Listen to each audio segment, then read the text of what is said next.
تو یہ بڑی اہم دعا ہے، یاد رکھیے۔ اسی طرح سورہ بقرہ سورہ نمبر 2 آیت نمبر 255 آیت الکرسی، جس کو آیت الکرسی کی بھی بڑی فضیلت ہے، یاد رکھیے، بہت بہت بہت بہت بہت بہت بہت زیادہ فضیلت ہے، اسی کوئی انتہا نہیں۔ میں سمجھتا ہوں پورے فضائل میں رکھ بھی نہیں پاؤں گا، مختصر ہی رکھوں گا، سب بسم اللہ کے مختصر رکھا، اس کے مختصر ہی رکھوں گا۔ آیت الکرسی قرآن مجید کی تمام آیتوں میں اعلیٰ اور افضل ہے۔ آیت الکرسی قرآن مجید کی تمام آیتوں میں اعلیٰ اور افضل ہے، بہت بڑی فضیلت ہے۔ آئیے صحیح مسلم کی روایت ہے، ابی بن کعب رضی اللہ عنہ فرماتے اور کہتے ہیں رسول اللہ صلی اللہ علیہ وسلم نے فرمایا، کیا تجھے معلوم ہے کہ کتاب اللہ میں سے تمہارے پاس کون سی آیت سب سے افضل ہے؟ کیا تمہیں معلوم ہے کہ کتاب اللہ میں سے کون سی آیت سب سے افضل ہے؟ تو میں نے عرض کیا اللہ اور اس کے رسول ہی بہتر جانتے ہیں، مجھے تو نہیں پتا۔ آپ صلی اللہ علیہ وسلم نے دوبارہ فرمایا کہ کیا تجھے معلوم ہے کتاب اللہ میں سے تمہارے پاس کون سی آیت سب سے افضل ہے؟ میں نے عرض کیا اللہ لا الہ الا هو الحی القیوم، یہ آیت الکرسی۔ آپ صلی اللہ علیہ وسلم نے میرے سینے پر جو ہے ہاتھ پھیرا، مطلب شاباش دیتے نا، ارے ماشاءاللہ، سینے پر جو ہاتھ پھیرا اور فرمایا ابو المنذر، ٹھیک ہے، ان کی کنیت تھی یہ، تجھے علم مبارک ہو۔ تو اللہ لا الہ الا هو الحی القیوم، یہ جو آیت الکرسی ہے، یہ آیت یاد رکھیے سب سے افضل آیت ہے، بہت افضل، بہت فضیلت والی آیت ہے، اس کو ہم بکثرت پڑھنے کی کوشش کیا کریں۔ اسی طرح جو ہے ایک روایت میں آتا ہے، یہ ابو داؤد کی روایت ہے، رسول اللہ صلی اللہ علیہ وسلم صفا مسجد نبوی سے متصل مہاجرین کی رہائش گاہ، مطلب ایک جگہ تھی، وہاں تشریف لائے تو ایک آدمی نے آپ صلی اللہ علیہ وسلم پوچھا، یا رسول اللہ صلی اللہ علیہ وسلم قرآن مجید میں سب سے زیادہ بڑی اور عظمت والی آیت کون سی ہے؟ آپ صلی اللہ علیہ وسلم فرمایا اللہ لا الہ الا هو الحی القیوم، آیت الکرسی آپ نے بیان کی، یہ سب سے فضیلت والی، عظمت والی بڑی آیت ہے، یاد رکھیں۔ اسی طرح سونے سے پہلے آیت الکرسی پڑھنے والے کے لیے اللہ تعالیٰ کی طرف سے ایک فرشتہ مقرر کیا جاتا ہے جو چوری، ڈاکہ اور دیگر نقصانات سے اس کی حفاظت کرتا ہے، نیز شیطان کی بری حرکتوں مثلاً وساوس، جادو، اسی طرح اس کی آصف زدگی اور اس کے خوف سے بھی انسان محفوظ رہتا ہے۔ اتنے سارے فائدے ہیں۔ یقیناً یہ روایت ابو ہریرہ رضی اللہ عنہ کی بڑی مشہور اور معروف روایت ہے، صحیح مسلم میں اور دیگر کتب میں آتی ہے۔ میں اب پوری تفصیلات نہیں رکھتا ہوں، بس مختصر آپ کو واقعہ، چونکہ حدیث بہت لمبی ہے۔ ہوا یہ کہ ابو ہریرہ رضی اللہ عنہ کو آپ نے جو زکوٰۃ کی کھجوریں تھیں اس کے اوپر جو اپوائنٹ کیا، آپ وہاں تھے، رات میں ایک شخص آیا کھجوریں چرا رہا تھا، آپ نے پکڑا، کہا اللہ کے رسول صلی اللہ علیہ وسلم کا پیش کروں گا۔ اس نے کہا کہ میرے بیوی بچے بڑے بھوکے پیاسے تھے، میں مجبور تھا اس لیے لے جا رہا ہوں، میں کل نہیں آؤں گا۔ کہا ٹھیک ہے، کل نہیں آنا، چھوڑ دیا۔ صبح ہوئی، اللہ کے رسول صلی اللہ علیہ وسلم سے کہا اللہ کے رسول ایک شخص آیا تھا کھجور چرا رہا تھا، میں نے پکڑا، پھر کہا بیوی بچے میں نے چھوڑ دیا۔ اللہ کے رسول صلی اللہ علیہ وسلم فرمایا آج پھر آئیں گا وہ؟ یہ کہتے جب اللہ کے رسول صلی اللہ علیہ وسلم کہہ دیا آج آئیں گا تو میں تو اب تیار ہو گئی، آج تو نہیں چھوڑوں گا۔ پھر آیا وہ کھجوریں چرا رہا تھا، آپ نے پکڑا، کہا آج تو اللہ کے رسول صلی اللہ علیہ وسلم بارگاہ میں حاضر کروں گا اور تم کو، کیونکہ تم کھجور چرائے تھے زکوٰۃ کے۔ کہا نہیں، میرے بیوی بچے بھوکے تھے، یہ تھے وہ تھے، بڑا اس نے رونا رویا، ان کو رحم آیا، پھر چھوڑ دیا۔ صبح ہوئی، اللہ کے رسول صلی اللہ علیہ وسلم فجر نے پوچھا کیا ہوا ابو ہریرہ تمہارے قیدی کا؟ کہاں جایا تھا؟ کہا کہاں ہے؟ تو کہا آج بھی چھوڑ دیا میں نے اس کو، لیکن اس نے کہا کل نہیں آئیں گا، تو کہا آج بھی آئیں گا وہ۔ یہ کہتے وہ اب میں نے سوچ لیا آج تو اس کو نہیں جانے دوں گا۔ پھر وہ کہتے ہیں میں نے رات میں پورا مستعدی کے ساتھ میں کھڑا تھا، پھر وہ آیا، آتے ہی میں نے کھجور چرا دی، پکڑا، کہا آج تو تجھے لے کر ہی جاؤں گا، یہ تھرڈ ٹائم ہے، 2 ٹائم تو معاف کر دیں۔ کہا ٹھیک ہے تم مجھے چھوڑ دو، میں تمہیں ایک ایسی خیر کی بات بتاؤں گا جس دعا کو تم اگر رات پڑھ لو سونے سے پہلے تو ایک فرشتہ صبح تک تمہاری حفاظت کریں گا۔ اب چونکہ صحابہ خیر کے متلاشی اور خیر کے بہت زیادہ وہ تھے، حریص تھے، کہا اچھا خیر کا کوئی چیز دے رہا ہے رات میں پڑھنے سے فرشتہ؟ کہا ٹھیک ہے بولو چھوڑ دوں گا۔ تو کہا اگر تم آیت الکرسی پڑھ لو تو ایک فرشتہ تمہارے شیطان سے صبح تک حفاظت کریں گا۔ صبح ہوئی، نبی اکرم صلی اللہ علیہ وسلم کا ابو ہریرہ کیا ہوا کل قیدی کا؟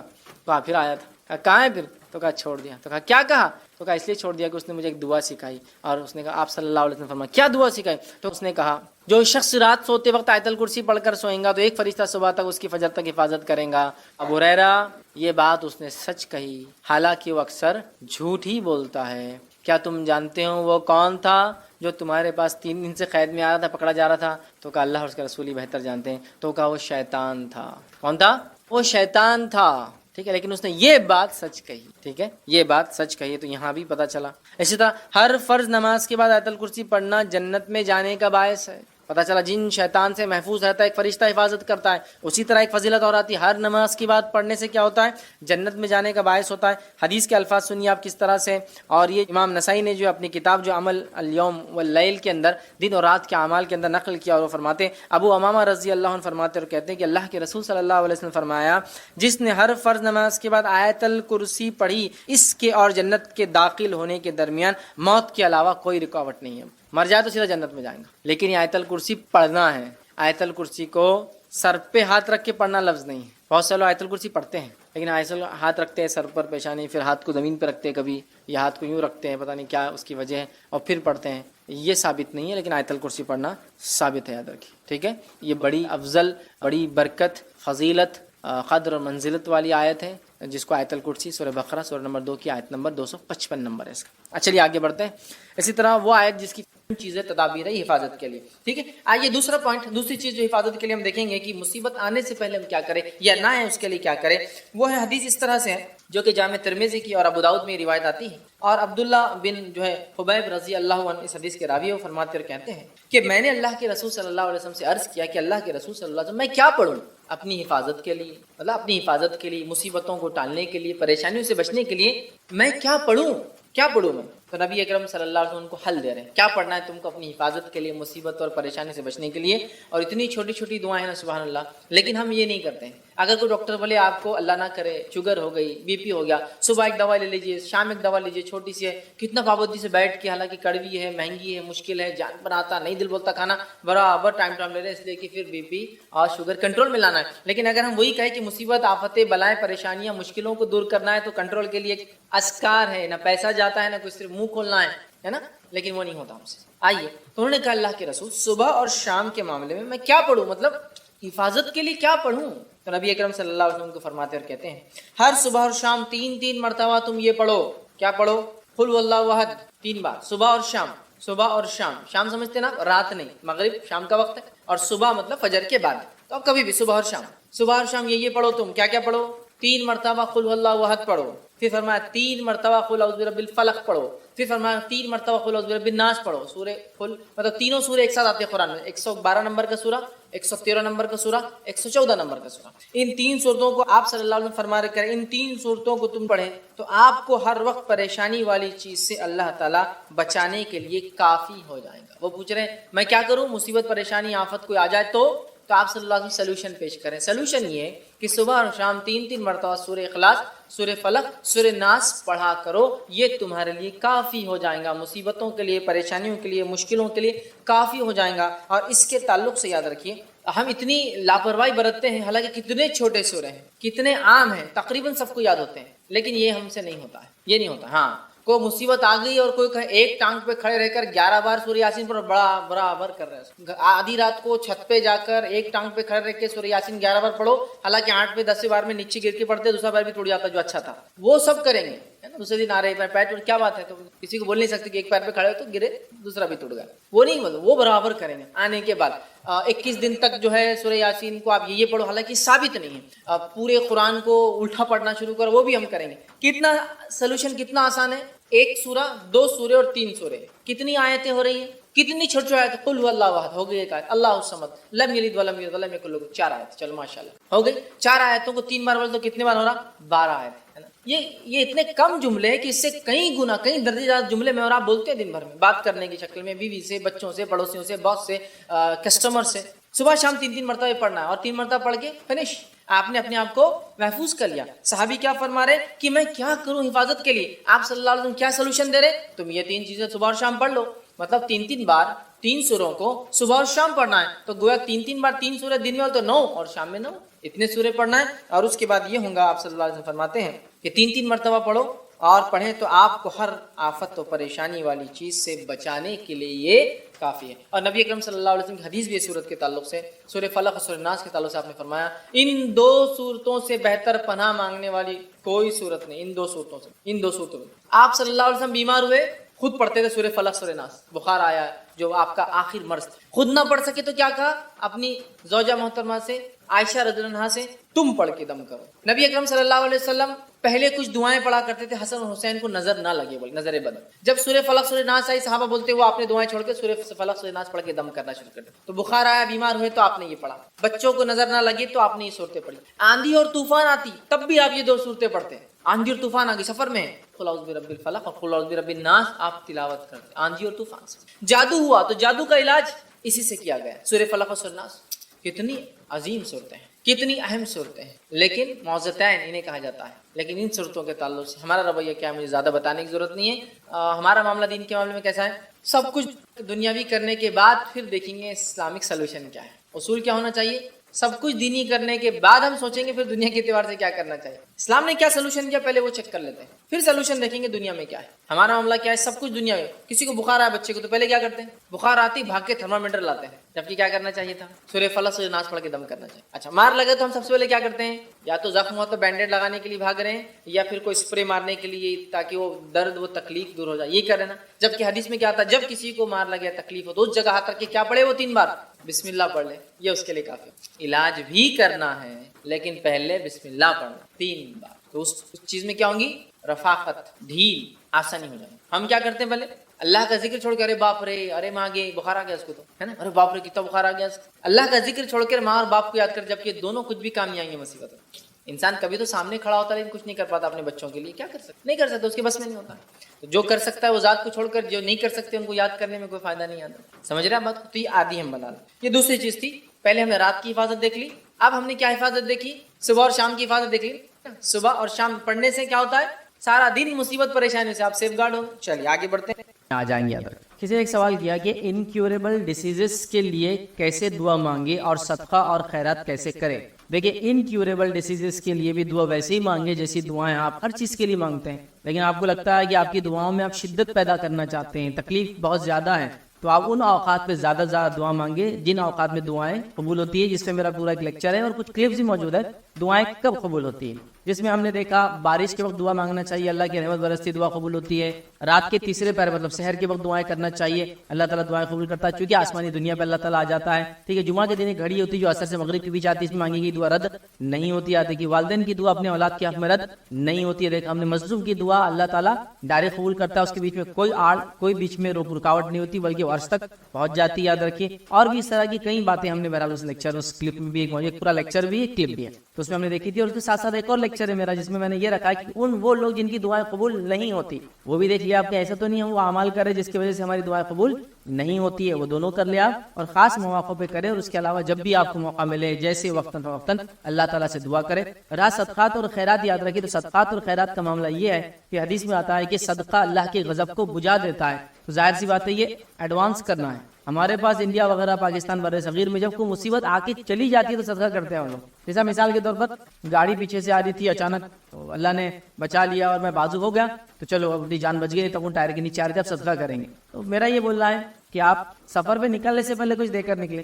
حدیث نے صدقے کی کوئی کوانٹٹی تو متعین نہیں کی، حتیٰ کہ حدیث میں تو یہاں تک ہے کہ جب ایک آدمی ایک کھجور صدقے میں دیتا ہے تو اللہ تعالیٰ اس کو اپنے سیدھے ہاتھ میں لے لیتا ہے اور اس کو اتنا بڑھاتا ہے اور ایسے سنبھالتا ہے جیسے تم میں سے کوئی اپنے جانور کے بچڑے کو پالتا ہے. حدیث میں الفاظ تو وہاں تو ایک ہی کھجور ہے. صدقے کا کوئی مسئلہ نہیں، کوئی کوانٹٹی نہیں. وہاں بس ہوتا یہ ہے کہ جب مصیبت ٹل جاتی ہے، مشکل پار ہو جاتی ہے، مصیبت آگے چلی جاتی ہے تو بولتے صدقہ دو. پہلے کرنا ہے. ایکچولی اللہ کی غضب آپ کو لگ رہا ہے غضب کی وجہ سے ہوا تو پہلے کام کرنا ہے ایڈوانس. مطلب ایک روٹین بنا لیجئے کہ آپ صدقہ دیں، لیکن یہ روٹین میں یہ بھی شامل نہ ہو جس طرح سے کچھ لوگ میں نے دیکھا گھر سے اٹھتے ہیں نکلتے ہیں اور راستے میں ہر بیٹھے فقیر کو دیتے ہوئے جاتے ہیں. وہ طے کر لیتے 1 3 5 کو دیتے ہوئے جائیں گے. اب یہ فقیر بیچارے کون ہے کیا ہے جن کو گاڑیوں میں لا کے اتارا جا رہا ہے، صبح ایک سروس آ کے چھوڑ کے جاتی ہے، شام ایک سروس آ کے اٹھا کے لے جاتی ہے. یہ نیکسس سے برے. یہ فقراء وہ نہیں ہے جو مسکین اور فقیر ہوتے ہیں. تو یاد رکھیے ان کو دے جن کو آپ جانتے ہو کہ واقعی مستحق ہے، مسکین ہے. اور یہ ہر جگہ آپ کو ایسے لوگ ملیں گے. فقیروں سے زیادہ مستحق یاد رکھیے مسکین ہوتے ہیں. مسکین کو آپ پہچان نہیں سکتے، اس کو تلاش کرنا ہوتا ہے. تلاش کریں مسکینوں کو، ملیں گے آپ کو اطراف میں بہت زیادہ بہرحال. لیکن وہ ایڈوانس میں دینے کی کوشش کرے. تو اور صدقہ خیرات کیسے کرے؟ تو صدقہ خیرات آپ جیسے کرنا چاہے کریں. لیکن ایک گزارش جو میں اور ایک کروں گا آپ کے ساتھ وہ یہ، ایک تو پہلے کرے بتا دیا میں نے، ایک اور گزارش صدقے کو آپ کیش میں دینے کی کوشش کریں. ہمارے پاس ایک عجیب ٹرینڈ ہے، جان کے بدلے جان، مال کے بدلے مال، اناج کے بدلے اناج. کیا کہتا تھا کسی کی جان بچ گئی تو بکرا دو. اب ایک آدمی کو بکری کی ضرورت ہی نہیں، اس مسکین کو، اس کے لالے پڑے ہوئے کھانے کے. ٹھیک ہے آپ بولیں گے بکرا کھا سکتا ہے. ایک بکرا اگر ذبح بھی کر دے کتنے دن چلیں گے بتاؤ مجھے. لیکن اسی بکرے کی کاسٹ اگر آپ دے دیں تو کئی دن زیادہ بلکہ مہینہ گزر جائیں گا اس کو. جیسے کہ ایک بکرے کی کاسٹ 6000 ہے، آپ نے 6000 دے دی تو میں سمجھتا ہوں ایک غریب انسان کے لیے 6000 روپے ایکویولنٹ ٹو 1 منتھ راشن پورا ہو جاتا ہے اس کا. اب آپ بکرا دے رہے اس کو. اچھا یہ بھی عجیب مسئلہ ہے. مذکر دیتے ہیں, مؤنث نہیں دیتے ہیں. بکرا کیا فائدہ دیں گا؟ بکری تو فائدہ دیتی ہے. چلو بکری ہے تو پال کے بڑا کر کے ایکسپیکٹ کر سکتے کہ بچے ہوں گے, بکرا کیا دیں گا بتائیے آپ؟ کچھ بھی نہیں کرتا. تو عجیب ایک ٹرینڈ ہے, بنا ہوا ایک سسٹم. تو یہ مت کیجیے, گزارش کروں گا وہ جان کے بدلے جان, انڈا یہ مت دیجیے. آپ کیا کریں, کیش دیجیے. کیش میں کیا ہوگا, وہ مستحق بیچارہ اس صدقے سے جو حاصل کرنا چاہیں گا فائدے حاصل کر لیں گے. لیکن ہمارے پاس یہ بھی غلط ہے کہ وہ چیزیں دیتے, یاد رکھیے, جو ایسی جو کبھی کبھار اسی طرح, ایسا کہ آپ صدقے میں کپڑا دے رہے ہیں, بیچارے کو ضرورت کھانے کی ہے. صدقے میں آپ بکرا دے رہے ہیں, بیچارے کو ضرورت کیش کی ہے. صدقے میں آپ فلاں, تو کیش دے دے, کیش سے ہر چیز لی جا سکتی ہے, تو یہ آسانی سے ہو جائے. ایک اور غلط فہمی جس کے تعلق سے کہوں گا اس کو دور کریں. صدقے کو ہاتھ لگانا ضروری ہے. اناج لاؤ, ہاتھ لگاؤ, آگے بکرا لاؤ. بکرے کا پرابلم یہ ہے کہ بکرا ٹائلس پہ چلتا نہیں, پکڑ پکڑ کے بکرے کو اندر لاتے, گود میں اٹھا کے اس کو لا رہے. ٹائلس پہ چلنا نہیں آتا جانور, ہاں پکڑ کے لا رہے, چلتا بھی تو ایک دم عجیب اسٹائل میں چلتا ہو, چونکہ اس کو مشکل ہوتا ہے ٹائلس نہیں ہاتھ لگانا. بیمار ہے تو ہاسپٹل میں ICU میں لے جا رہے بکرے, آپ سمجھ, پنی بنا کے لے جا رہے ہیں, کیونکہ وہ منع کرتے ہیں نا. لیکن بولے ہاتھ لگانا ہمارے دھرم میں کوئی ضروری نہیں. آپ رہتے امریکہ میں, آپ صدقہ دے دیجیے اپنے گاؤں میں جو آپ بلانگ کرتے ہیں, انڈیا, پاکستان, بنگلہ دیش, نیپال, جہاں بھی, وہ وہاں ہو جائیں گے. کوئی ہاتھ لگانا ضروری نہیں ہے. کوئی اچھا نہیں بولے ہاتھ نہیں لاتا, کم از کم نظر بھر دیکھنا اس کو, تو وہ لا رہے, لیٹے لیٹے دیکھ رہے نظر بھر, اور پھر وہ کر رہے. مطلب اتنے توقف ہیں ہمارے پاس, عجیب و غریب چیزیں ہیں. اچھا یہ پرفیکشن نمازوں میں نہیں ہے, جب بتایا گیا نماز ایسی ہو, روزہ ایسا ہو, زکوٰۃ ایسا ہو, حج کے ارکان ایسی, وہاں نہیں ہے. لیکن جہاں ثابت شدہ نہیں وہاں ہر چیز کی جا رہی ہے. ٹھیک ہے, پھر سارے توہم, بہت ساری چیزیں تو بہت ہی غلط ہے, یاد رکھے, جس میں یہ پر کا مرغا, ویسے کلر کا بکرا, فلاں قسم کی نوٹ, آڈ نمبرز کی نوٹ صدقے میں دینا, ایون نہیں دینا, نیمبو اور بلاؤں کا صدقہ, یہ سب عجیب و غریب چیزیں. بہرحال اس میں احتیاط کریں. تو آپ بالکل انکیوریبل ڈیزیز کے لیے اللہ سے دعا کریں, کبھی بھی کریں, خاص طور سے ان وقتوں پر جب دعائیں قبول ہوتی ہے. اور سیکنڈ, صدقہ آپ دے, صدقہ کوشش کریں مستحق اور مسکین کو دے, کیش کی شکل میں دے, اور صدقے کو ہاتھ وغیرہ لگانا بالکل بھی ضروری نہیں ہے. اور کوشش کریں ایڈوانس دے دیا کرے, جب آپ کو لگتا ہے کوئی کام ہے, مصیبت ہے, تکلیف ہے, دکھ ہے, پریشانی, کٹھن راستہ ہے, مشکلات سے گزرنے والے, تو ایڈوانس میں صدقہ دیا کرے. بات میں بھی دے سکتے ہیں لیکن ایڈوانس دینا زیادہ بہتر ہوگا انشاءاللہ. وہ عمل جس سے کرنے سے فرشتے دعا کرتے, اس میں ایک عمل ہے, نبی اکرم صلی اللہ علیہ وسلم پہ جو درود بھیجتا ہے فرشتے اس کے لیے دعائیں کرتے. نبی اکرم صلی اللہ علیہ وسلم جو درود بھیجتا ہے, مسند احمد کی روایت ہے, جو عبداللہ بن عمر رضی اللہ عنہ اس کے راوی, اور کہتے ہیں, فرماتے ہیں, جس شخص نے رسول اللہ صلی اللہ علیہ وسلم پر ایک مرتبہ درود پڑھا, اللہ تعالیٰ اس کے فرشتے اس پر 70 مرتبہ درود بھیجتے ہیں. جس شخص نے ایک مرتبہ اللہ کے رسول صلی اللہ علیہ وسلم پہ درود بھیجا, اللہ اور اس کے فرشتے 70 مرتبہ درود, مطلب بمانا دعا, اس کے لیے 70 مرتبہ دعائیں بھیجتے ہیں. پس بندہ اس کو چاہیے تو اس کو کم کرے, چاہے تو زیادہ کرے. اب بندے کے اوپر ہے وہ کتنی دعا چاہتا ہے اور کتنی نہیں. جتنا زیادہ دعا چاہتا ہے اتنا زیادہ درود بھیجے, جتنی کم دعا چاہتا ہے اتنا کم درود بھیج دے. تو اب بندے کے اوپر معاملہ ہے. تو ہمیں چاہیے نبی اکرم صلی اللہ علیہ وسلم پر بکثرت درود بھیجے, بکثرت جتنا ہو سکتا ہے, اس لیے کہ 70 مرتبہ اللہ اور اس کے فرشتے درود بھیجتے ہیں جو نبی اکرم صلی اللہ علیہ وسلم پہ درود بھیجتا ہے. آئیے ایک واقعہ سنیے. جو ہے ابی بن کعب جو ہے رضی اللہ عنہ, جو ہے وہ فرماتے ہیں, جامع ترمذی میں روایت آتی ہے, وہ ایک مرتبہ اللہ کے رسول صلی اللہ علیہ وسلم کے پاس حاضر ہو کہا کہ میں نے کہا اللہ کے رسول صلی اللہ علیہ وسلم, میں بہت زیادہ درود پڑھنا چاہتا ہوں, تو آپ میری رہنمائی کریں کہ میں اپنی دعاؤں کے کتنے حصے کو درود پر مشتمل کروں اور کتنے حصے میں اپنے لیے دعا مانگوں. اور پھر انہوں نے کہا, اور میں کتنا حصہ مخصوص کروں دعاؤں کے لیے, کتنا حصہ آپ کے لیے. تو آپ نے فرمایا, تو جت قدر چاہے اتنا, جتنا پسند کرے. تو انہوں نے فرمایا صحابی نے, کیا 1/4 1/4 حصہ میں اپنی دعاؤں کا درود کے لیے مخصوص کر دوں؟ تو آپ نے فرمایا ٹھیک ہے, جس قدر تو چاہے, تمہارے لیے تو بہتر ہوگا. ٹھیک. تو پھر انہوں نے کہا کہ اللہ کے رسول کیا آدھا میں کروں؟ تو آپ نے کہا تم جس قدر پسند کرو, لیکن اگر اس سے زیادہ کرو اور اچھا ہے. پھر انہوں نے کہا کہ اللہ کے رسول صلی اللہ علیہ وسلم 2/3 میں اگر دعائیں کروں, مطلب درود بھیجو اور باقی دعا. تو آپ نے فرمایا تم جس قدر پسند کرو حصہ مخصوص کرو گے, لیکن جتنا زیادہ کرو گے تمہارے لیے ٹھیک ہوگا. تو انہوں نے فرمایا کہا, اے اللہ کے رسول, میں اپنی دعا کے بجائے صرف آپ پہ درود ہی بھیجتا ہوں. اب کیونکہ آپ نے پاؤ کہا تو آپ نے کہا زیادہ کرے تو بہتر ہے, میں نے آدھا کہا تو آپ نے کہا زیادہ کرے تو بہتر ہے, میں نے 2/3 کہا تو آپ نے کہا زیادہ کرے تو بہتر ہے. اب میں کیا کرتا ہوں, صرف آپ پہ درود بھیجتا ہوں. تو آپ نے فرمایا کہا تو پھر تو تمہارے غموں کی کفایت کی جائیں گی.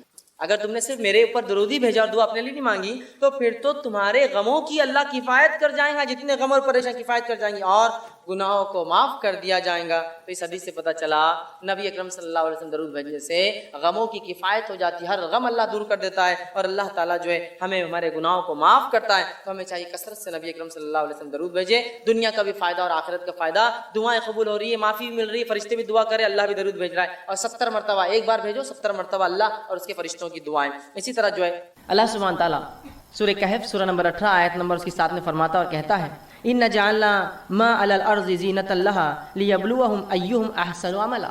اللہ فرماتا اور کہتا ہے کہ روئی زمین پر جو ہے ہم نے اسے زمین کی رونق کا باعث بنا دیا ہے, زمین کے اوپر تمام جو چیزیں ہیں ہم نے اسے رونق کا باعث بنا دیا، جو کچھ اللہ نے اس میں پیدا کیا، اس میں رکھا ہے. اور آگے فرمایا لہا لیبلوہم ایہم احسن عملا، تاکہ تمہیں آزمائے تم میں کون ہے جو اچھے اعمال کرتا ہے. تو گویا زمین پہ جو کچھ اللہ نے پھیلا رکھا ہے یہ اللہ رب العزت کا ایک ٹیسٹ ہے کہ اللہ فرما رہا ہے کہ ہم نے زمین پہ جو کچھ ہے اس کو زینت بنایا ہے اور اس کے ذریعے ہم تمہارا امتحان لیتے ہیں کہ کون اس میں اچھے اعمال کرتا ہے. زینت وہ چیز ہوتی ہے جو انسان کی نظروں میں چمکے، جس کی طرح وہ متوجہ ہو، جو وہ کرنا چاہے. تو جو کچھ زمین میں ہے یہ زینت ہے اور اس کے ذریعے اللہ آزماتا ہے کون ہے جو اس کے اندر جو ہے اچھے اعمال کرتا ہے. اللہ نے کیا کچھ دنیا میں نہیں بنایا اور اس کے بعد اس کی مناہیات دے دی کہ یہ حرام ہے اور یہ حلال ہے، اور پھر آزما رہا ہے اب کون ہے جو حرام سے بچتا ہے اور کون حلال کی طرف جاتا ہے اور اچھے اعمال کرتا ہے. تو گویا یہاں بھی جو اللہ فرما رہا ہے کہ دنیا جو اس نے بنائی، تمام چیزیں جو بنائی، یہ بھی ایک قسم کا ٹیسٹ اور آزمائش ایک مومن کے لیے یاد رکھیے. اسی طرح اللہ سبحانہ تعالیٰ فرماتا ہے سورہ انبیاء سورہ نمبر 21 اس کی آیت نمبر 35 میں اللہ کہتا ہے اور فرماتا ہے وَنَبْلُوَكُمْ بِالشَّرِّ وَالْخَيْرِ فِتْنَةٌ وَإِلَيْنَا تُرْجَعُونَ. اللہ فرماتا اور کہتا ہے ہم بطریق امتحان، ہم بطریق آزمائش تم میں سے ہر ایک کو برائی اور اچھائی سے جو ہے ٹیسٹ کرتے ہیں. ہم بطریق امتحان تم میں سے ہر شخص کو اچھائی دے کر اور برائی دے کر جو ہے جانچتے ہیں، امتحان کرتے ہیں، بھلائی میں مبتلا کرتے ہیں اور تم سب کو ہماری طرف لوٹ کر آنا ہے. تو اس آیت میں اللہ یہ فرما رہا ہے کہ یہ ہمارا طریقہ ہے کہ ہم ایسا ٹیسٹ کرتے ہیں، ایسا امتحان لیتے ہیں لوگوں کو اچھائی دے کر اور برائی دے کر، شر اور خیر دے کر. شر اس اعتبار سے کہ ظاہری طور سے لگے مجھے کہ اگر میں ایمان پر چلوں تو دنیاوی نقصان ہوگا، مجھے لگتا ہے، لیکن اس میں آخرت کے اعتبار سے خیر ہے. یا اس اعتبار سے کہ اللہ ہمیں خیر دے دیتا ہے اور آزماتا ہے کہیں شر کی طرف ہم متوجہ تو نہیں ہوتے. تو گویا اللہ نے جو خیر اور شر دیا ہے یہ دونوں کے ذریعے اللہ رب العزت ہمیں اور آپ کو آزماتا ہے. یاد رکھیے انسانوں کو آزماتا ہے. اس کا اصل مقصد ہی یاد رکھیے انسانوں کی آزمائش ہے. تو اللہ رب العزت نے اس چیز کو اعلان کر دیا کہ خیر اور شر کے ذریعے اللہ سبحانہ تعالیٰ مجھے اور آپ کو آزماتا ہے. یاد رکھیے تو کسی چیز کا خیر ہونا، اس میں کیسی آزمائش ہو سکتی ہے؟ آزمائش یہ ہے کہ اللہ نے بہت ساری نعمتیں دنیا کی دے رکھی ہے، اب جانچنا چاہتا ہے کیا حرمت سے بچتے ہوں یا حرام کاموں میں جو ڈوب جاتے ہوں. اسی طرح کچھ نعمتیں اللہ دنیا کی چھین لیتا ہے اور پھر آزما کے دیکھتا ہے کیا شکر گزار بنتے ہو اللہ کے یا ناشکری کرتے ہو اس حالت کے اندر. تو گویا خیر اور شر دونوں کے ذریعے اللہ رب العزت میرا اور آپ کا، ہم تمام کا جو ہے امتحان لیتا ہے. اسی طرح جو ہے جب اللہ رب العزت مومنوں کو لیکن آزماتا ہے، ان کا ٹیسٹ لیتا ہے، تو یاد رکھیے اس آزمائش کا بدلہ بھی دیتا ہے. صرف آزمائش ہی نہیں کہ ہمیں صرف ٹیسٹ کیا جائے، آزمایا جائے، بلکہ اس آزمائش کا ہمیں بدلہ ملتا ہے. اور نبی اکرم صلی اللہ علیہ وسلم فرماتے ہیں، صحیح مسلم کی حدیث ہے، بہت زبردست حدیث ہے، یاد رکھیے اس بات کو آپ سمجھیے. حدیث میں جو بیان کی جا رہی ہے تو انشاءاللہ العزیز ہر آدمی جس حالت میں ہے اللہ کا شکر ادا کرے گا اور خوش زندگی گزارے گا، افسوس زدہ نہیں ہوگا، پریشان نہیں ہوگا جس طرح سے آج ہم چھوٹی چھوٹی مصیبتوں پر پریشان ہوتے ہیں. آئیے سنیے نبی اکرم صلی اللہ علیہ وسلم کیا فرماتے ہیں. آپ صلی اللہ علیہ وسلم ایک مجلس میں بیٹھے تھے، صحابہ آپ کے اطراف تھے، آپ مسکرائے. صحابہ نبی اکرم صلی اللہ علیہ وسلم کو دیکھتے رہے کہ آپ مسکرائے. جب آپ کا مسکرانا ختم ہوا تو اللہ کے رسول نے پوچھا کیا تم مجھ سے پوچھو گے نہیں میں کیوں مسکرایا؟ کیا مجھ سے سوال نہیں کرو گے کہ میں اچانک کیوں مسکرایا؟ تو کہ اللہ کے رسول بتا دیجیے آپ کیوں مسکرائے. تو کہا میں اس لیے مسکرایا، اور آپ نے فرمایا کہ مومن کا معاملہ بڑا عجیب ہے، اس معاملے پہ مجھے مسکرانا آیا، میں ہنس پڑا. یقین اللہ کے رسول صلی اللہ علیہ وسلم خیخے مار کر نہیں ہنستے تھے، صرف مسکراتے تھے. تو کہا وہ مومن کا معاملہ بڑا عجیب ہے، اس معاملے کو سوچ کر میں مسکرایا. کیا معاملہ عجیب ہے؟ مومن کا معاملہ عجیب ہے، اور وہ یہ ہے کہ جب اللہ رب العزت اسے فراوانی دیتا ہے، دنیا کی اچھی زندگی دے دیتا ہے، اولاد دے دیتا ہے، دھن دولت مال دے دیتا ہے، جب اچھی زندگی دیتا ہے تو یہ شکر ادا کرتا ہے، یہ اس کے لیے اچھا ہے. اور جب اللہ اس کو تنگ دستی دیتا ہے، محتاجی دیتا ہے اور دنیا کی زندگی میں کچھ کم کر دیتا ہے تو مومن صبر کرتا ہے، یہ اس کے لیے بہتر ہے. اور یہ دونوں حال میں اس کے لیے خیر ہے کہ اگر اچھائی دے تو شکر کرے، یہ اس کے لیے بہتر، اگر برائی ہو تو صبر کرے، یہ اس کے لیے بہتر. اور یہ معاملہ مومن کے علاوہ کسی اور کا نہیں ہے. اسی تعجب پر میں مسکرایا. اس بات کا مجھے عجیب لگا کہ اللہ مومن کو دونوں حال میں دیتا ہے بدلہ. دیکھیے نا کتنی اچھی بات ہے کہ اگر میں فراوانی میں ہوں، خوشحالی میں ہوں، تب بھی بدلہ پا رہا ہوں اس کا شکر ادا کر کے، اور اگر تنگ دستی میں ہوں، بدحالی میں ہوں، مصیبتوں میں ہوں، کسی آزمائش میں ہوں، تب میں اللہ کے سامنے صبر کر رہا ہوں، اللہ سے اس کا اجر طلب کر رہا ہوں. یہ معاملہ بھی خیر ہے. گویا مومن کو مصیبت بھی فائدہ دے رہی ہے، مومن کو جو فراوانی فائدہ دے رہی ہے، تنگ دستی میں بھی معاملہ جو ہے جس کو میں عام زبان میں کہوں گا کہ جیت بھی اور پٹ دونوں بھی آئے مومن کی ہی جیت ہے. برے حالات آئے تو بھی اس کو فائدہ، اچھے حالات آئے تو بھی اس کو فائدہ. شکر ادا کرے اچھے حالت میں، اللہ بدلہ دے گا، صبر کرے برے حالت میں، اللہ بدلہ دے گا. تو مومن کا معاملہ عجیب ہے، رسول اللہ نے فرمایا. اور یہ معاملہ آپ نے حدیث سے فرمایا صرف اور صرف مومن کا ہے، مومن کے علاوہ یہ معاملہ کسی کا بھی نہیں. یاد رکھیے کسی اور کا نہیں یہ مسئلہ، صرف ہمارا معاملہ ہے جو ایمان کا دعویٰ کرتے ہیں. دونوں حال میں خوش ہوتے ہیں، دونوں حال میں بدلہ پاتے ہیں. اسی طرح جامع ترمذی کی روایت ہے، آپ صلی اللہ علیہ وسلم فرماتے ہیں جب مومن کو اللہ آزماتا ہے تو کیا ملتا ہے اس کے بدلے. سنیے اب آپ صلی اللہ علیہ وسلم فرماتے ہیں آزمائش مومن پر آتی رہتی ہے, آزمائش مومنوں پر آتی رہتی ہے, اور ان کی جان میں آتی ہے, ان کے مال میں آتی ہے, ان کی اولاد میں آتی ہے.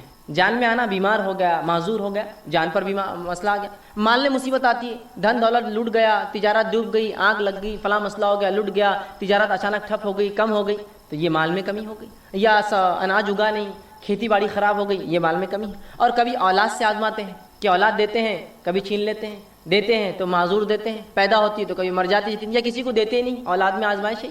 تو مومن کو اللہ رب العزت آزمائشتا ہے, اس کے جان میں, اس کے مال میں, اس کی اولاد میں. اور اللہ کے رسول آگے فرماتے ہیں حتیٰ کہ جب وہ اللہ سے ملتا ہے, اللہ اس کو آزماتے رہتا پوری دنیا میں, حتیٰ کہ جب اپنے رب سے ملتا ہے تو اس پر کوئی گناہ باقی نہیں رہتا, سب کا اس کو دنیا کے اندر اسے گناہوں کا بدلہ مل جاتا ہے. سمجھ رہے ہیں آپ بات کو؟ تو گویا اگر مومن پر کوئی آزمائش آتی ہے تو اس آزمائش کے عوض اس کے گناہ جھڑ جاتے ہیں, گناہ کم ہو جاتے ہیں. اور نبی اکرم صلی اللہ علیہ وسلم نے حدیث میں بیان کیا اور فرمایا اگر مومن کو کانٹا بھی چبھتا ہے تو اس کا بھی اجر لکھا جاتا ہے, اس کے گناہ معاف ہوتے ہیں. سبحان اللہ, تکلیف میں اٹھا رہا ہوں, اس کا بھی بدلہ پاتا ہوں. آپ ایک مرتبہ باہر نکلے صحابہ کے ساتھ فجر کی نماز کے بعد, ایک جھاڑ تھا سامنے, جو سردی کا موسم تھا اور پتے اس کے سوکھ چکے تھے, پتجھڑ تھا وہ.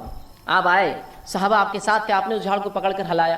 جب جھاڑ کو ہلایا تو کچھ پتیاں گرنے لگی جو کہ سوکھ چکی تھی. نبی اکرم صلی اللہ علیہ وسلم فرمایا جب تم میں سے کوئی شخص بخار میں مبتلا ہو جاتا ہے, بیمار ہو جاتا ہے, بالخصوص بخار آتا ہے جسمانی, تو اس کے گناہ ایسے ہی جھڑتے ہیں جیسے جھاڑ کے پتے میرے ہلانے سے جھڑے ہیں. سبحان اللہ. دیکھیے تکلیف آزمائش ہے, آزمائش پہ صبر کر رہا ہے تو بدلہ بھی پا رہا ہے, اور اس حد تک بدلہ ملتا ہے کہ جامع ترمذی کی روایت کے مطابق مومن آزمایا جاتا ہے اس کے مال میں, اس کی دولت کے اندر, اس کی جان کے اندر, اس کی اولاد میں, حتیٰ کہ جب اپنے رب سے اس کی ملاقات ہوتی ہے موت کے بعد تو تب گناہوں سے بری ہوتا ہے, گناہوں سے پاک ہوتا ہے. اور ظاہر سی بات ہے جب انسان گناہوں سے پاک ہوگا تو اس کا ٹھکانہ میں سمجھتا ہوں سب جانتے جنت کے علاوہ کچھ نہیں ہو سکتا ہے. تو آپ دیکھ رہے ہیں, تو گویا آزمانا اللہ کی سنت ہے, اور آزمائش کا مومن کو بدلہ ملتا ہے. اچھے اگر حالات ہے تو شکر کرے, برے حالات ہے تو صبر کرے, دونوں حالات میں مومن اس کا بدلہ پاتا ہے. اور مومنوں کو جو آزمائشیں آتی ہے وہ ایسا بدلہ دیتی ہے کبھی کبھار کہ وہ اتنا آزمایا جاتا ہے کہ روز قیامت اس پر کوئی گناہ باقی نہیں رہتا, وہ بالکل جو ہے اللہ کے سامنے ایسا حاضر ہوتا ہے کہ وہ جو ہے بالکل گناہوں سے پاک اور جو ہے صاف ہوتا ہے. تو گویا مومن پر جو بھی مصیبتیں آفتیں آتی ہیں اللہ رب العزت اس کا بدلہ بھی دیتا ہے. اب اللہ رب العزت کس کو آزماتا ہے یہ بات بھی اب جان لیں. کبھی کبھار ہوتا ہے اگر کوئی آزمائش میں مبتلا ہو جائے تو ہم کہتے ہیں ہاں بڑا بات کر رہا تھا, دین کی بڑی بات کر رہا تھا, فلاں دیکھو پھنس گئے نا, دیکھو مصیبت آئی نا. جب ہمارے جیسے تھے تو اچھی زندگی گزار رہے تھے, خامخواہ ایمان کی باتیں کر رہے تھے, خامخواہ اپنے آپ کو مسلمان بتا رہے تھے, تجارت بیٹھ گئی نا, معاملہ ختم ہو گیا نا, فلاں چیز ہو گئی, ان کی نظر لگ گئی, ان کی نظر پڑ گئی, یہ اب تم پہ نظر رکھ رہے, فلاں ہو رہا, یہ ہو رہا, وہ کتنے مسائل لوگ بیان کرتے ہیں. اب آئیے سنیے اللہ کس کو آزماتا ہے. تو اللہ رب العزت یاد رکھے صرف انہی کو آزماتا ہے جن سے وہ محبت کرتا ہے. یاد رکھیے اللہ انہی کو آزماتا ہے جن سے وہ محبت کرتا ہے. اسی لیے تو صحابہ چاہتے تھے کہ جب ان کو آزمائش نہیں ہوئی تو کیوں نہیں ہوئی ہماری آزمائش, کہ بدلہ تو نہیں مل جا رہا آخرت کا, اس لیے تو سوچ رہے تھے, اس لیے کہ وہ جانتے تھے اللہ جن سے محبت کر انہیں آزماتا ہے. آئیے دلیل میں آپ کو دیتا ہوں. جامع ترمذی کی روایت جو میں نے آپ کے سامنے دو حدیثیں جو ہے تلاوت کی, اس میں سے پہلی حدیث تھی جامع ترمذی کی روایت ہے. نبی اکرم صلی اللہ علیہ وسلم فرماتے کہتے ہیں ان اللہ تعالیٰ اذا احب قوما ابتلاهم, جب اللہ کسی قوم سے محبت کرتا ہے, کچھ لوگوں سے جب اللہ محبت کرتا ہے تو انہیں مصیبت میں ڈال دیتا ہے, مبتلا کرتا ہے, آزماتا ہے انہیں. اب چاہے یہ معاملہ فرد کا بھی ہو سکتا ہے, چاہے یہ معاملہ قوم کا بھی ہو سکتا ہے, چاہے معاملہ جماعت کا ہو سکتا ہے. تو جب بھی اللہ رب العزت محبت کرتا ہے کسی قوم سے, اسے آزماتا ہے, اسے مبتلا کر دیتا ہے.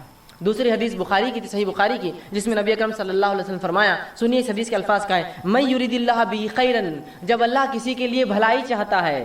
ہم تو سمجھتے ہیں آزمائش تو برائی کی وجہ سے آتی ہے. سنیے من یرید اللہ بہ خیرا, جب اللہ کسی کو خیر دینا چاہتا ہے, اچھائی بخشنا چاہتا ہے, تصب من, اس کو مصیبت میں ڈال دیتا ہے. اس لیے کہ جب مومن مصیبت میں آتا ہے تو مصیبت کا اس کو بدلہ ملتا ہے. تو جب اللہ کسی مومن کے لیے خیر چاہتا ہے اسے مصیبت میں ڈال دیتا ہے, اور مصیبت میں مومن پڑھ کر اگر صبر کرتا ہے تو اس کا بدلہ پاتا ہے, اور اتنا بدلہ پاتا ہے صبر کے مطابق کہ آخرت میں جب رب کے پاس حاضر ہوں گا تو کوئی گناہ اس پہ باقی نہیں رہے گا. تو اللہ جس سے ناراض ہوتا ہے ان کو تو عذاب دیتا ہے, آزماتا. آزمائش اور عذاب الگ چیز ہوتی ہے, ان کو پہ عذاب آتا ہے, زلزلے آتے ہیں, طوفان آتے ہیں, اور پتہ نہیں کیا کیا ہوتا ہے. لیکن جب کسی قوم کو وہ محبت کرتا ہے تو ان کو مبتلا کرتا ہے, ان کو آزماتا ہے کچھ چیزوں سے. جیسا کہ اگر میں دعویٰ کروں میں ایمان لایا تو اللہ آزماتا ہے پھر بیماری دے کر, کہیں بیماری میں شرک تو نہیں کرتا ہے یہ تو دعویٰ کیا مجھ پر توحید کا, ایک اللہ کو ماننے کا, اب بیماری دو, اس کو دیکھتے ہیں شرک کرتا ہے کیا, اولاد مت دو, اس کو دیکھتے ہیں یہ کسی اور کے در پر تو نہیں جاتا اور جھکتا ہے, چلو آزماؤ. اب اس نے دعویٰ کیا نا ایمان کا, تو یہ ابتلا مبتلا, یہ آزمائش ہے, وہ عذاب ہوتا ہے جس میں لوگ ہلاک اور برباد ہو جاتے ہیں.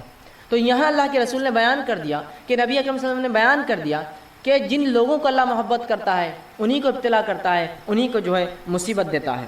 اب جو ہے اللہ رب العزت کس کو کتنا آزماتا ہے؟ یاد رکھیے ہر شخص کو اللہ رب العزت اتنا ہی آزماتا ہے جتنا اس کا ایمان ہوتا ہے اور جتنی اس کی طاقت ہوتی ہے، دونوں باتیں۔ جتنا ایمان میں انسان بلند ہوگا اس کی آزمائش اتنی زیادہ ہوں گی، بات یاد رکھیے آپ، جتنا ایمان میں بلند ہوگا آزمائش اتنی زیادہ۔ اسی لیے انسانوں میں سب سے زیادہ جو آزمائے جاتے ہیں وہ کون ہیں؟ وہ انبیاء علیہ الصلوۃ والسلام، اس لیے کہ ان کا ایمان سب سے اونچا ہوتا ہے، آزمائش ان کی سب سے زیادہ ہوتی ہے۔ اس کے بعد ان کے اصحاب جو ان پر ایمان لایا، اس کے بعد جو ان کے طریقے پہ چلا، اور جو اس کے بعد تو اللہ رب العزت جو ہے ایمان کے مطابق ایک انسان کو آزماتا ہے، جس کے تعلق سے ابن ماجہ کی روایت ہے، سنن ابن ماجہ کی روایت ہے، نبی اکرم صلی اللہ علیہ وسلم فرماتے، دیکھیے آپ نے کتنی پیاری بات فرمائی اور کہا سب سے زیادہ جو انسانوں میں آزمائے جاتے ہیں وہ انبیاء ہے۔ سب سے زیادہ انسانوں میں جو آزمائے جاتے ہیں وہ انبیاء ہے، اس لیے کہ انبیاء ایمان میں سب سے زیادہ ہوتے ہیں اور ان کا ایمان صرف بلند اور بلند ہوتا ہے۔ یاد رکھیں انبیاء کے ایمان کی خصوصیت یہ صرف بلند ہوتا ہے، بڑھتا ہی رہتا ہے۔ صحابہ کی ایمان کی خصوصیت یہ کہ ایک حد تک جا کے رک جاتا ہے۔ عام لوگوں کی، ہم لوگوں کی ایمان کی خصوصیت یہ کہ چڑھتا اور کم ہوتا ہے، اترتا ہے اور چڑھتا ہے، زیادہ اور کم ہوتا رہتا ہے۔ تو فرمایا سب سے زیادہ جو لوگوں میں آزمائے جاتے ہیں وہ انبیاء ہے، وہ ہماری جماعت ہے، انبیاءوں کی جماعت ہے۔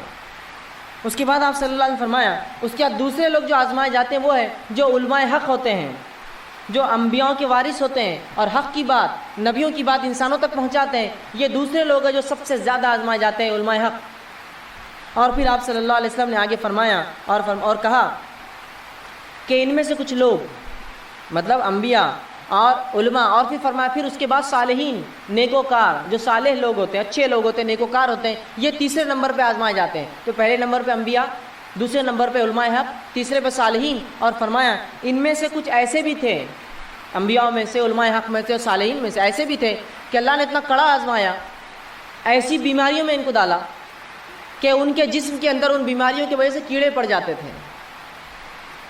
اگر آج کے دور میں کسی انسان کو میں دیکھوں جس کے جسم میں کیڑے پڑ جاتے، میں کہوں گا یہ تو بڑا بدبخت ہوگا، غلیظ ہوگا، پتہ نہیں کیا کیا کیا ہوگا۔ میں یہ نہیں سوچوں گا اس کی آزمائش ہے ایمان کے مطابق، وہ آزمائش ہے اس کی۔ تو کہا کچھ ایسے تھے انبیاء اور ایسے صالحین گزرے ہیں، ایسے علماء گزرے ہیں جن کو اللہ نے ایسا آزمایا کہ جسم میں بیماری دے دی جس سے ان کے جسم میں کیڑے پڑ گئے۔ اور فرمایا اس کے بعد اور کچھ کو ایسے آزمایا کہ اتنی غربت دی، جسم سے پہلے آزمایا کیڑے پڑ گئے، ایسی غربت دی کہ پہننے کو ٹاٹ کے کپڑے ہوتے تھے۔ ٹاٹ جو سب سے بدترین، سب سے کھدڑ، سب سے موٹا کپڑا ہوتا ہے جو کوئی پہنتا نہیں ہے، ہوتا ہے نا موٹا کپڑا، تو اتنے غریب تھے مالی اعتبار سے کہ ٹاٹ پہنا کرتے تھے، کپڑے بھی نصیب نہیں ہوتے تھے، ٹاٹ پہنا کرتے تھے۔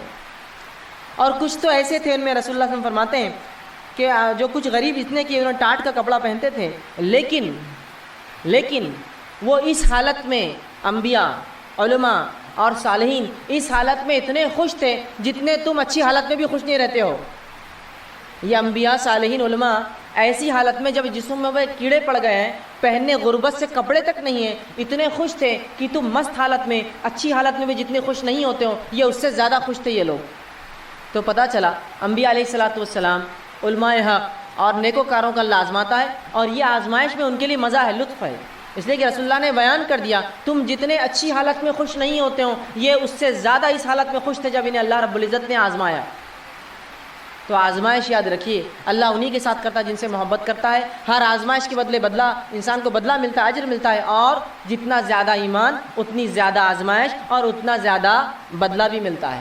جیسے کہ نبیوں میں جن کو اللہ نے بیماری سے آزمایا، ان میں ایوب علیہ السلام ایک بہت زبردست مثال ہے۔